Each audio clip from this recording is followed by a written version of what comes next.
नमस्कार दोस्तों, स्वागत है आपका हमारे YouTube चैनल पर। दोस्तों, अगर आप हमारे YouTube चैनल पर पहली बार आए हैं तो आप हमारे YouTube चैनल को सब्सक्राइब कीजिए, बेल आइकन को प्रेस कीजिए ताकि आने वाली वीडियो का नोटिफिकेशन सबसे पहले आपको मिले और आप इस तरह की वीडियो से अपडेट होते रहें। दोस्तों, हम अपने चैनल पर प्रतिदिन आपके लिए ज्ञानवर्धक वीडियो व प्रसंग लेकर हाजिर होते हैं और हम ये कोशिश करते हैं कि हमारी वीडियो से आपका ज्ञान निरंतर इसी तरह बढ़ता रहे और आप हमारे चैनल पर इस तरह के ज्ञानवर्धक वीडियो व प्रसंग देखते रहें। दोस्तों, आज का जो प्रसंग है काफ़ी मोटिवेशनल है, काफ़ी प्रेरणादायक है और मैं उम्मीद करता हूं कि आप इस प्रसंग से ढेर सारा ज्ञान अर्जित करेंगे और काफ़ी अच्छी प्रेरणा लेंगे। दोस्तों, आज का जो प्रसंग है राजा रावण की पत्नी मंदोदरी का है। प्रिय दर्शकों, राजा रावण की पत्नी मंदोदरी कौन थी और वो कैसे मंदोदरी उनका नाम पड़ा और कैसे रावण का उनके साथ विवाह हुआ, ये हम आपको इस वीडियो में पूरा एक्सप्लेन करेंगे। आप हमारे साथ वीडियो पर लास्ट तक बने रहिए। दोस्तों, एक प्राचीन समय की बात है। प्राचीन समय में एक अप्सरा थी हेमा। हेमा अप्सरा से पुत्री थी मंदोदरी। प्रिय दर्शकों, ऐसा माना जाता है कि प्राचीन समय में जो अप्सरा होती थी वो काफ़ी सुंदर होती थी। प्रिय दर्शकों, एक बार की बात है कि एक समारोह में, एक स्वयंवर में राजा रावण और एक राजा मायासुर गए हुए थे। उस प्रसंग में, उस स्वयंवर में जो है उनकी नज़र हेमा पर पड़ी। मायासुर की नज़र जब हेमा पर पड़ी तो मायासुर ने हेमा के सामने विवाह का प्रस्ताव रखा, जिस विवाह के प्रस्ताव को उन्होंने खुशी खुशी मंजूर कर लिया। प्रिय दर्शकों, वहीं पर एक अप्सरा और भी थी और वो अप्सरा काफ़ी सुंदर थी और वो अप्सरा एक बार कैलाश पर्वत पर पहुंच गई और कैलाश पर्वत पर पहुंचने के बाद वो अप्सरा भगवान भोलेनाथ जी को लुभाने के लिए तरह तरह के नृत्य करने लगी। प्रिय दर्शकों, उस समय माँ पार्वती वहाँ पर मौजूद नहीं थी। प्रिय दर्शकों, भोलेनाथ की भस्म अप्सरा के शरीर पर लग गई थी। जब माँ पार्वती कैलाश पर्वत पर आती हैं और भगवान भोलेनाथ की भस्म को उस अप्सरा पर लगी हुई देखती हैं तो वो काफ़ी क्रोधित हो जाती हैं और उस मधुरा नाम की अप्सरा को श्राप दे देती हैं कि तुम इसी वक्त 12 साल के लिए मेढ़ की बन जाओगी। प्रिय दर्शकों, वो मधुरा नाम की अप्सरा काफ़ी सुंदर थी। वो अपने किए पर पछताने लगी और माँ पार्वती से क्षमा याचना मांगने लगी कि आप मुझे मेढ़ की न बनाओ। प्रिय दर्शकों, उनकी क्षमा याचना पर माँ पार्वती ने कहा कि समय आने पर तुम्हारे अच्छे कार्य की वजह से तुम पुनः एक स्त्री के रूप में, एक लड़की के रूप में परिवर्तित हो जाओगी और तुम श्राप मुक्त हो जाओगी। ऐसा जो है माँ पार्वती ने उस मधुरा नाम की अप्सरा से कहा। प्रिय दर्शकों, मधुरा नाम की अप्सरा मेढ़की के रूप में अपना जीवन व्यतीत करने के लिए पृथ्वी लोक पर आ गई और पृथ्वी लोक पर विचरण करने लगी। प्रिय दर्शकों, जब मथुरा नाम की अप्सरा पृथ्वी पर आकर रहने लगी तो वह एक दिन चलते चलते सप्तऋषि के आश्रम के पास पहुंच गईं। उसी रोज एक जहरीले सांप ने उनका पीछा किया और उसे खाने की चेष्टा की और उस सांप से पीछा छुड़ाने के लिए मधुरा नाम की अप्सरा उन सप्तऋषियों के आश्रम में प्रवेश कर गई। प्रिय दर्शकों, उस आश्रम में एक खीर का भगोना रखा हुआ था। उस खीर के भगोने में खीर पक रही थी। प्रिय दर्शकों, मधुरा नाम की अप्सरा अपनी जान बचाने के लिए उस खीर के भगोने पर चढ़ जाती हैं। प्रिय दर्शकों, वहीं सांप जो था, वो सर्प जो था, उन्हें खाने के लिए उनके पीछे दौड़ते दौड़ते वो भी उस खीर के भगोने पर चढ़ जाता है।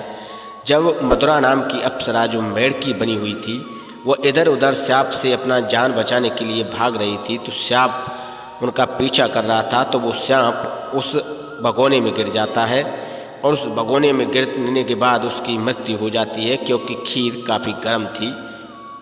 प्रिय दर्शकों, ये सब वो मधुरा नाम की मेढ़की अपनी आंखों से देख रही थी। उसने सोचा कि अगर ऋषिगण यहाँ पर आएंगे और इस खीर को खाएंगे तो उन सभी की मृत्यु हो जाएगी क्योंकि इसमें सांप मर चुका है। प्रिय दर्शकों, मदरा नाम की जो मेढ़की थी वो काफ़ी समझदार थी, इसलिए वो भी उस खीर में गिर जाती है। और जब वो साधुगण वहाँ पर आते हैं और उस मदरा नाम की मेढ़की को उस खीर में गिरते हुए देखते हैं तो वो कहते हैं कि अब ये भोजन अपवित्र हो गया है और हमारे खाने योग्य नहीं रहा। तो वो सप्तऋषि जो थे उस खीर को वहीं पर गिरा देते हैं, वहीं पर फैला देते हैं। प्रिय दर्शकों, जब वो सप्तऋषि उस खीर को वहीं पर फैला देते हैं तो वो देखते हैं कि इस खीर में मेढ़की के अलावा एक सांप भी मरा हुआ पड़ा है।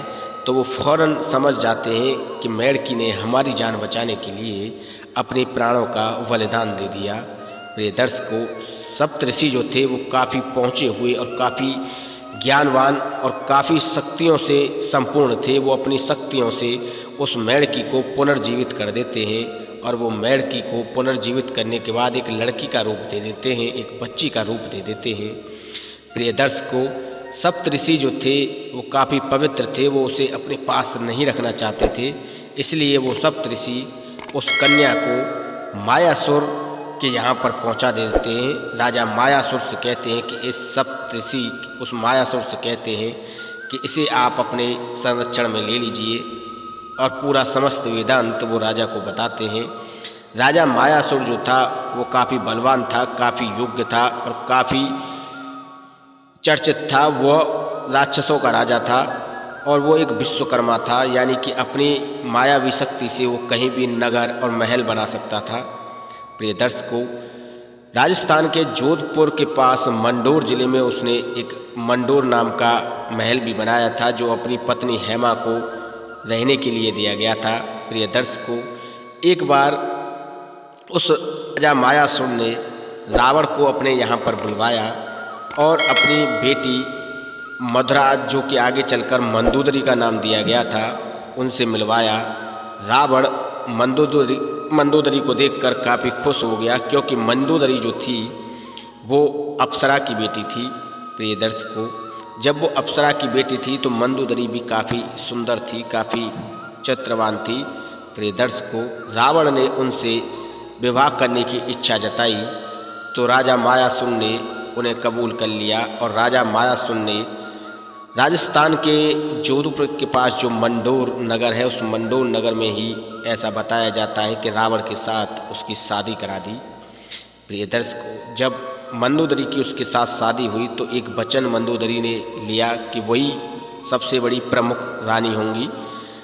रावण की कई रानियां और भी थीं, पर सबसे बड़ी और सबसे प्रमुख रानी मंदोदरी को ही माना गया और ये वचन रावण ने दिया कि मंदोदरी ही प्रमुख महारानी होंगी लंका की। प्रिय दर्शकों, मंदोदरी जो थी काफ़ी सुंदर, सुशील और चरित्रवान थी।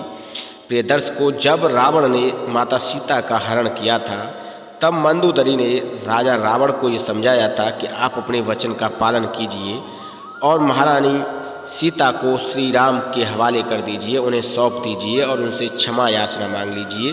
प्रभु राम काफ़ी दयालु हैं, वो तुम्हें माफ़ कर देंगे। पर रावण अपने अहंकार और अपनी ताकत के अनुरूप उनकी इस बात को ठुकरा दिया और कहा कि मुझसे ज़्यादा शक्तिशाली इस धरती पर कोई नहीं, तो भला मैं क्यों सीता को राम को सौंपूं और क्यों मैं उनसे क्षमा मांगूं। ऐसा जो है रावण मंदोदरी से कहता है। प्रिय दर्शकों, आपकी जानकारी के लिए बता दें कि मंदोदरी के 2 पुत्र थे, अक्षय और इंद्रजीत। प्रिय दर्शकों, जब प्रभु श्री राम ने रावण से युद्ध किया था तो उस समय सभी लंका में जो बलवान व्यक्ति थे, बलवान थे, वो सभी मारे गए थे। रावण सहित कई बलवान राक्षसों का भगवान श्री राम ने नरसंहार किया था, उन्हें यमलोक पहुंचाया था। प्रिय दर्शकों, मंदोदरी और विभीषण सहित कुछ गिने चुने लोग ही लंका में बचे थे।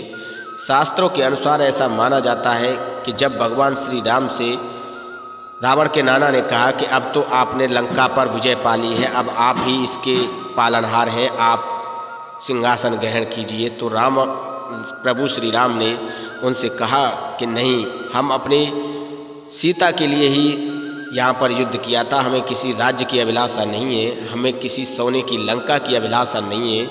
उन्होंने वो पूरा राजपाट, भगवान श्री राम ने पूरा राजपाट विभीषण को सौंप दिया था और विभीषण को ही लंका का राजा बनाया गया था। प्रियदर्श को जिस समय रावण की मृत्यु हुई थी और उस समय मंदोदरी को जब ये पता चला था कि रावण की मृत्यु हो चुकी है तो वो सीधे युद्ध भूमि में जाकर रोने और चीखने लगी, विलाप करने लगी। तब उस समय भगवान श्री राम ने मंदोदरी से कहा कि आप रावण के बाद विभीषण से शादी कर लीजिए।